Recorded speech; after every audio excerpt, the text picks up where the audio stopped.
Welcome to Passionate Mark Podcast. Hi guys, this is Mark Barner from Passionate Mark. I wanted to do a short podcast today about something. I just wrote an article on my blog. So if you don't know my blog, you can go read it with me if you want. It's on markbarner.com/blog. And I will be sharing much more of health advice in there, and which I'm already doing a lot. If you're not following me on Instagram either, it's on Mark Barner, MarkBarner, and you'll find that I've actually gained 100,000 followers. And I even have friends being like, "Did you pay for those followers?" No, I didn't. I found out the algorithm of Instagram, and I kept doing what I was doing. That gained me followers, which was remixing other people's content, adding my own take on it, and then adding some of my own videos now and then. So yeah, it's a great success. The only thing I'm looking for now is sponsors and products that I again also like myself, that could potentially help people that follow me. But I do share Amazon links to products that I find is beneficial. Sometimes I'll share a little bit wide range of products, but usually I'll guide people to most of it. But today the article is about the universe doesn't want you to fix anyone. It wants you to trust yourself. For some, spiritual awakening comes through a major life event. For others, like myself, it's something that I've been just working with. It's something that's just been in my life forever. I've been able to sense and communicate with energy since I was 4 years old. I spoke to my grandfather when he passed away, and I didn't know he was passed away. I was too young for that, but I do remember playing on the ground and hearing this grandfather's voice telling me how to play better. If I was looking for something, he would tell me where it was. Just been communicating with him for many years, and until I noticed my mother's discomfort, and which is fine. I mean, I wasn't very old at all, and I think my mother's discomfort slowly was something I recognized. I don't know how old I was, but probably a 6 or a 7 or something like that. And I noticed that she was a little bit worried, or a little bit insecure of what it was that I could do.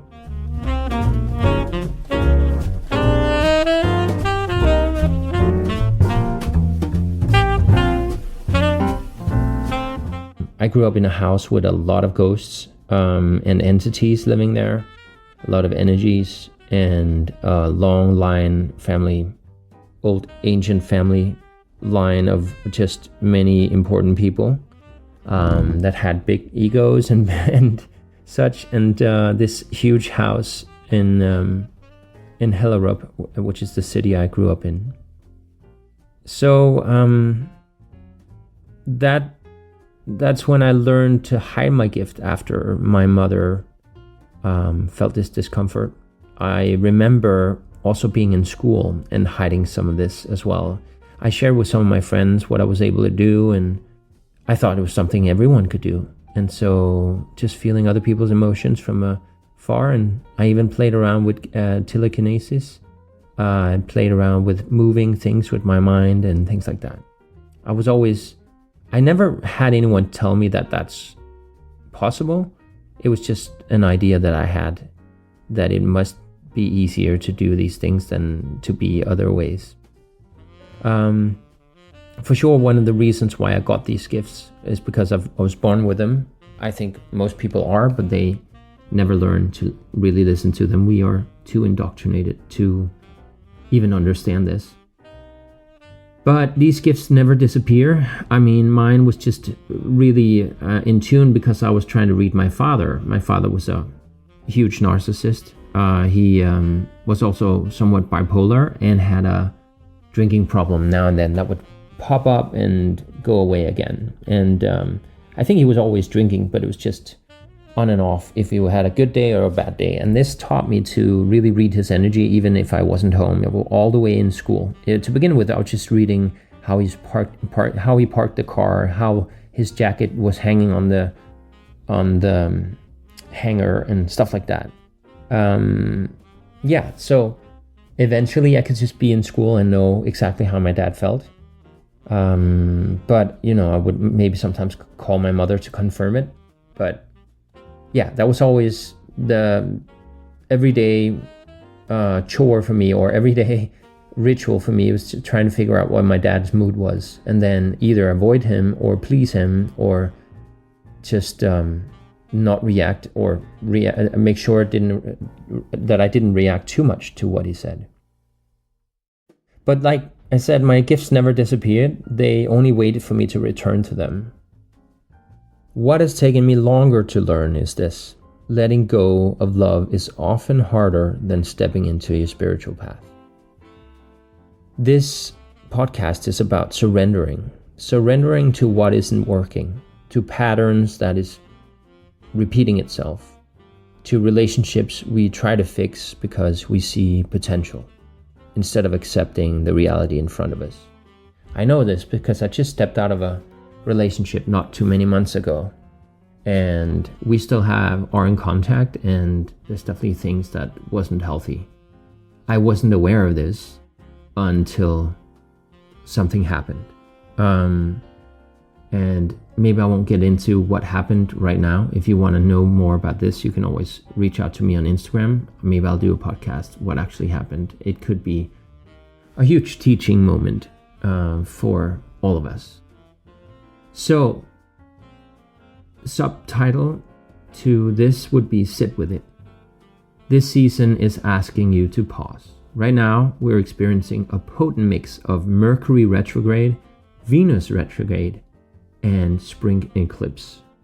These are like planetary things happening, and just like you are controlled more or less by the moon, we're all more or less sensitive, but all women's menstrual cycle is affected by the moon. So there's that. All the tides of the world, which is having a huge impact on how we are in the world, that is also affected by the moon.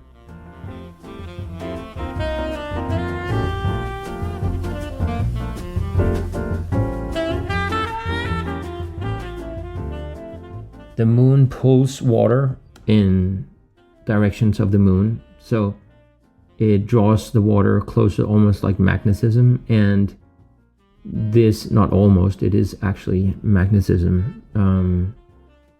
And this kind of reminds me that we're like between 65% to 75% of water in our bodies. So we will be affected by things happening as well. If you're feeling waves of old emotion or confusion, even anger or rage, even in relationships or your purpose or direction, it's not random. It's energy asking to be witnessed. You don't need to control it. You don't need to do anything with it. You just need to sit with it. Let the emotions come up. Let the tension rise. Let the resistance speak. This is your chance to notice the truth you've been avoiding. It might almost whisper, you've been trying to fix them instead of honoring yourself. Or you're holding on to potential instead of the present. Or you keep trying to heal something that isn't yours to fix. This is typical pleaser behavior. So if this resonates with you, maybe you understand that's a way to be in the world. And that's why you probably also will attract narcissistic people. Or do exactly the same, even they're not narcissistic. You try to read their emotions, try to please them, so you'll feel better that they feel better. And that's very unaligned. It should be the other way around, you pleasing yourself, making sure you feel great, so you can actually use that wonderful energy for helping other people. But as soon as you feel a little tired or drawn to not be social or empty from energy, then maybe withdraw yourself and recharge. What would it feel like to let go instead of holding on so tightly. A different kind of strength, knowing when to let go. That's actually something that really is something that we're all invited to do. I've stayed in relationships far longer than I should have. Not because I didn't know they weren't working or anything, but because I believed they could work. If I just healed them, if only I could just fix it, if only she could do this, if only we communicated better, if only she could admit to this, if only she would allow me to show her what I really meant so she could understand, and she would be like, oh, I'm so sorry, she could apologize. If only they did their part. But here's the truth, I keep learning. We are not here to fix our partners. They're merely teachers. They come here because they want to teach you something. And if you don't take in these teachings, guess what's going to happen? When you break up with them, your next partner is going to be similar to that. If you don't heal what wasn't good in that relationship, guess what's going to happen? Your next partner is going to be the same type of person, because that is now what you associate with love. Why do you associate it with love? Probably because your parents were similar in one way or another, or they are the direct opposite of your parents because you're rebellious. So you're invited to look at the teachings. We are here to love them, witness them, and grow with them. If they are also doing the work. But if they're not doing the work, that's your sign to stop fixing and releasing. We are never broken. We are always becoming. We're not stagnant. We're always moving. And one thing you can always be sure of is you can't be sure of anything. That's the only stagnant thing you would know. One thing you can be sure of as well is something that is this: we're always in movement. Nothing will stay the same, even if it looks the same. But it's not your job to carry someone who refuses to do the work or do the walk or to walk. The spiritual work of letting go, I've put down a list here. So letting go doesn't mean you didn't love them. It means you loved them. You loved them, but you love yourself enough to stop betraying your own peace. Here's how I practice this, especially during spiritual intense times like these. Sit with the emotion. Feel it fully. Name it. Where is it in your body? Notice it. How does it make you feel? Is it grief? Is it shame? Anger? Yearning? Let it rise and move through your body.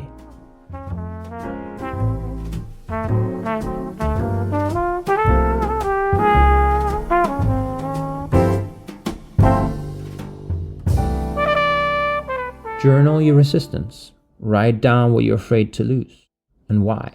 Are you coming from a lack mindset? Ask yourself, is this truth or fear talking? When you know this, you would know how fear feels like, and you will eventually know how intuition feels like. Decide based on clarity, not hope. I'm a master of hoping. I see potential in so many people. I'm hoping they step up. I'm hoping to fix this. I'm hoping to do that. Well, are you holding on to who they are or who you hope they will become? Ground yourself with nature and rituals. Spend time in nature. Cleanse your space with smoke or sound. Even dancing can be helpful. Or singing. Or create a simple altar. Or whatever you want, with objects that hold meaning. These remind your body and soul that you are safe to release. Call your power back. Say aloud, or write it if you want. I call my energy back from any person, place, or memory no longer aligned with who I am becoming. You can even visualize you cutting ties with all this. This is something I can help you do, and we can step into and even create mantras together. You can book me on markbarner.com/booking if you want. I even have a tryout session that is as low as it ever will be. It's $27 right now. It's going to be higher in a month. So depending on when you feel like booking this, it will be a little bit more expensive than it is now. Get support from anyone or for someone who sees you. A clairvoyant guide, coach like I am, or a soul friend can help you reconnect with your truth when emotions cloud it. I even need this sometimes. So that's why I said you can book a session with me. I book sessions with other people as well. I'll help you even navigate the spiritual transition, or if you need clarity through emotional fog, I'll even do readings and say what's in the future for you. And you can create a space for the new. Declutter, say no, stop responding to old energies. When you release the old, you make space for the aligned. So that's the most wonderful thing you will feel. When you start seeing all the new things that step into your world. If it's saying no to an old friend, which I just did, well, actually he said no to me. I still never got a reason why after 15 years of friendship. I think actually almost 20 years. But suddenly he got angry. I think it's the retrograde, but if he's too stubborn to admit his mistakes or what he said, then, we're not aligned. Because I step up with something, an energy of respect. And if he doesn't have that, then if he doesn't have respect to apologize for what he did wrong, or what he name called me, or something like that, then why should I create space for that? Allowing in people who are toxic and who will not own up to their own mistakes. How can I own up to my own mistakes if they are not telling me what mistakes I made? And when they say something like, oh, you never blah, blah, blah, and you know it's a lie, you can just hear their emotions and recognize them saying it by saying, well, what I hear is that you feel this and that. Is that correctly understood? And they'll be like, yes or no, or explaining, okay, and you clarify it again, this is what I hear you saying. Is that understood correctly? And they'll say, yeah. And then you say, is there anything else you want to share? And if they say no, you can be like, okay, I appreciate you being honest. You don't have to react to how they feel. It might not be true what they said. You don't have to get into it. And you can even ask them, what would make the situation resolve itself? Do you have any suggestions that would resolve the situation? And if they say, yeah, you have to do this and that and this and that and this and that, you can be like, is that something I want to do? If it's not, you can say, I'm glad you shared that, but currently I'm not in a space where I feel that is my responsibility, and I don't think it's something I feel like doing. So yeah, maybe it's better we don't resolve this, because what you're asking I cannot deliver. So this could be a way. I urge you to look into Imago, IMAGO language. You can even ask ChatGPT for this, or you can Google it. It's very handy, but it should only be used in some situations, not all.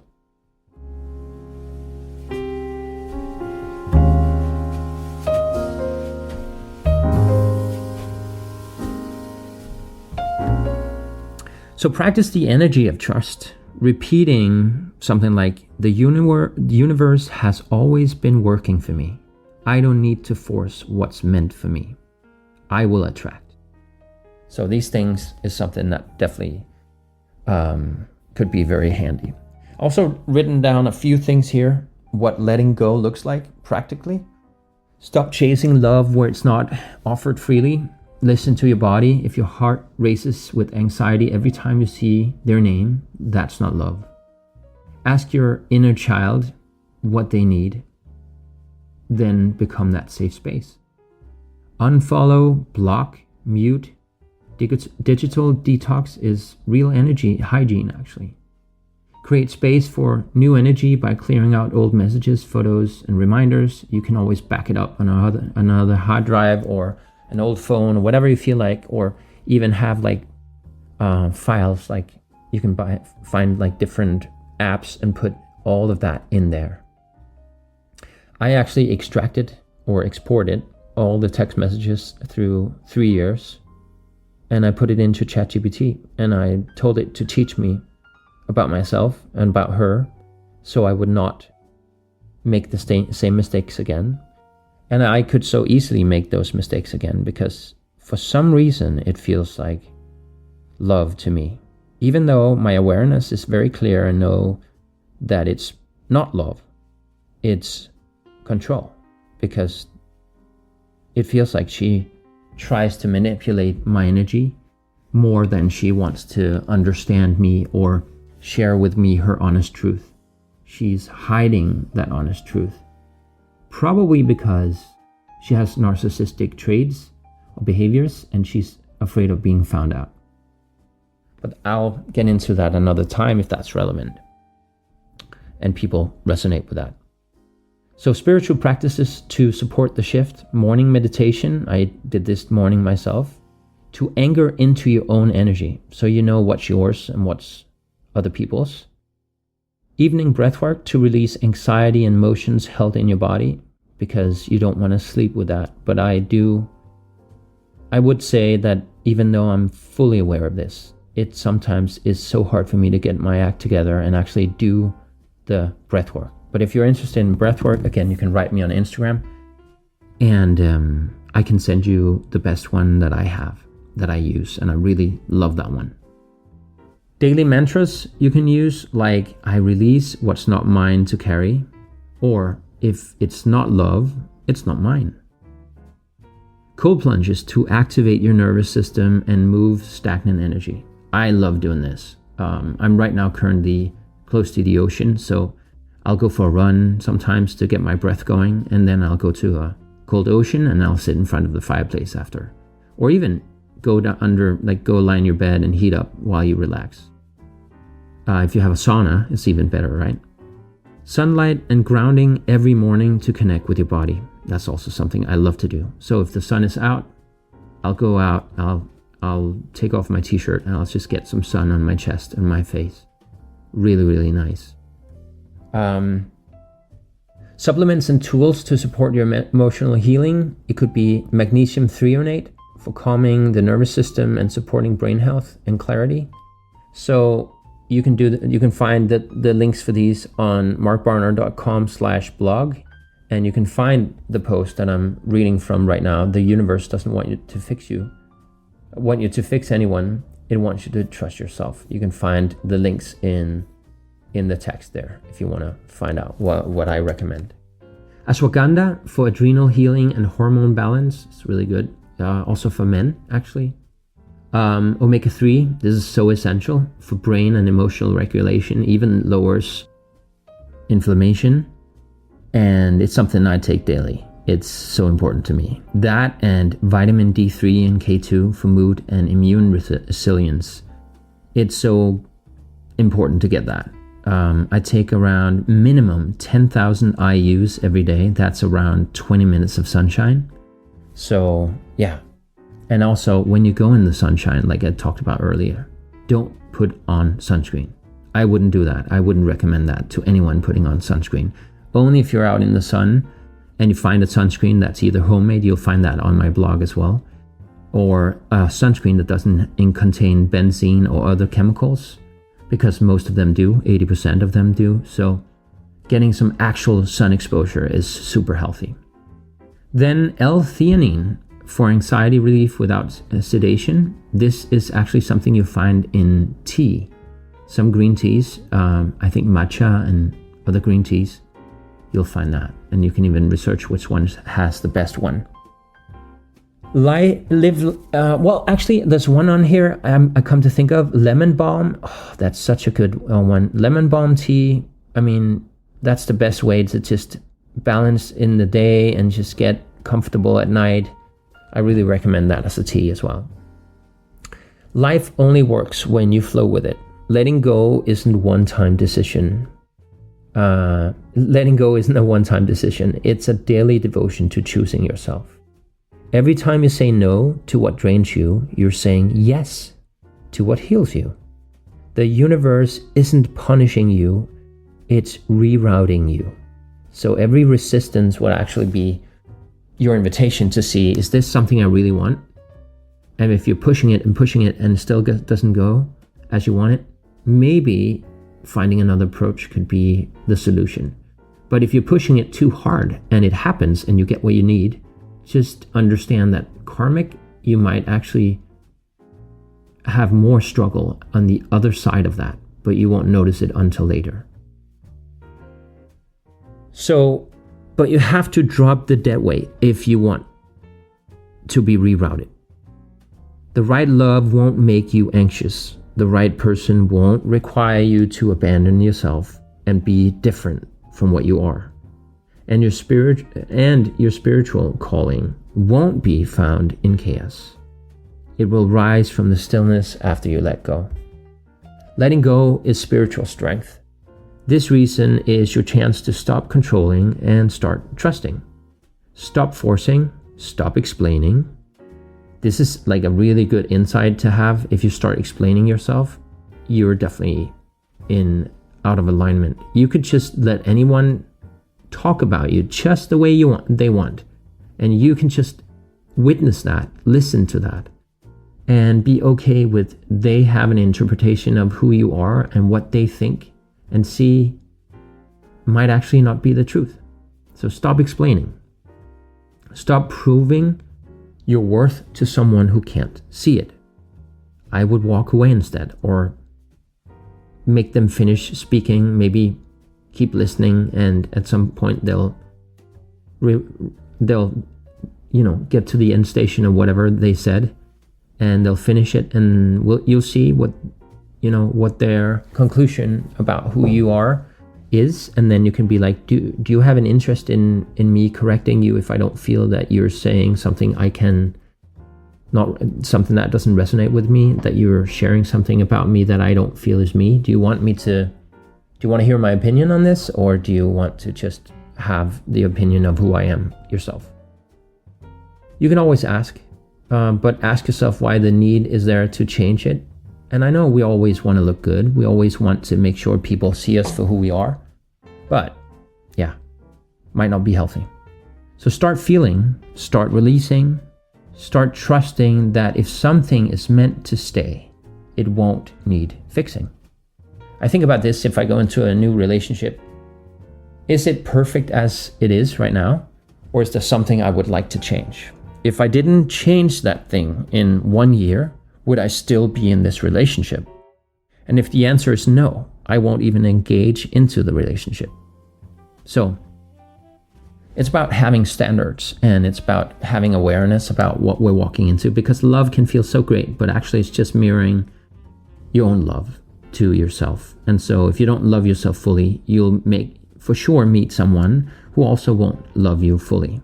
I realized I didn't have unconditional love from my ex.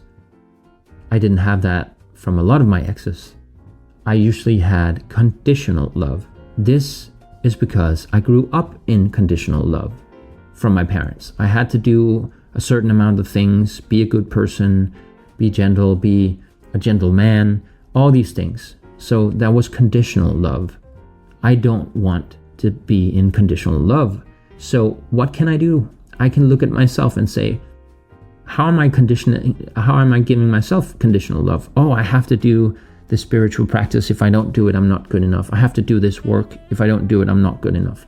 If I don't, clean up the way that I should, I'm not good enough. If I don't finish work on time, I'm not good enough. These are all stories, limiting beliefs in my brain, in my emotional system. I keep them for some stupid reason, but I'm loving that I have awareness so I can change it. So yeah, start feeling, start releasing, start trusting that if something is meant to stay, it won't need fixing. Let this retrograde season show you where you've been giving your power away, and then invite it home. Do you know what I mean? Inviting it back, your own energy, instead of thinking you have to give something to others to get it back, to get something back. That's an exchange. It's not pure. It's like my old friend that don't want to be friends with me anymore. He talked about, I gave you a gift for your birthday, a pair of shoes, and they cost me $1,200, and you went down and exchanged them for other shoes that were cheaper. And you're just, that's so rude. And I'm like, what do you mean, rude? I couldn't fit the shoes. I didn't like the color. Was it a gift or was it an exchange? Did he expect something back? And if it's about the money, then don't buy me gifts that cost $1,200. If it's about the shoes, tell me the story about why these shoes are important and why you think I should fit them. Why is it important to someone giving a gift that I have to accept the gift the way they want me to accept it? If it's a gift, it's a gift. It doesn't come with conditions. And so be very aware of how people gift you anything. Because if it's with conditions, it's not a gift. It's an exchange. The same goes with any relationship. What do they expect in return? Oh, if you don't come home for dinner, honey, I will start falling out of love with you. That's very strange. If a dinner can change all that. That's not love. Your clarity will come. Your peace will return. But only when you stop trying to make broken things whole. You are already whole. And your next chapter is waiting for you to trust that. With love. That's it for me, guys. I hope you enjoyed this reading and post reading, not spiritual reading. I guess there are some spiritual readings in there always when I'm doing something. But I hope you enjoy it, and I would love to hear if this resonated with you. Please reach out to me on Instagram, and you can always refer to the podcast. I thank you for listening to Passionate Mark. And again, I'm Mark Barner. You'll find me on Instagram and a lot of other social media. And thank you for listening, guys. Take care and trust yourself. Passionate Mark.